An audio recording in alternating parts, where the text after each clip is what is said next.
প্রিয় ভাই বোনেরা, জিলহজ মাসের একটি শ্রেষ্ঠ ইবাদতের কথা আমি আপনাদের সাথে শেয়ার করতেছি। আমি আশা করব আমরাও যেন এর উপর আমল করতে পারি এবং অন্যরাও যেন আমল করতে পারে, তার জন্য এই ভিডিওটা শেয়ার করে আমাদের ভাই এবং বন্ধুদের কাছে পৌঁছে দেব ইনশাআল্লাহ।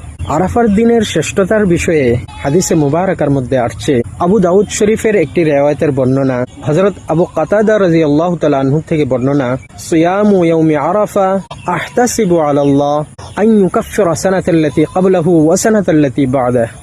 যেই ব্যক্তি আরাফার রোজা রাখলো, আল্লাহ তাবারক তাআলা তার পূর্ববর্তী 1 বছরের গুনাহ এবং পরবর্তী 1 বছরের গুনাহ, আপনার পিছনের 1 বছরের গুনাহ এবং সম্মুখের 1 বছরের গুনাহ আল্লাহ তাবারক তাআলা মাফ করে দেন।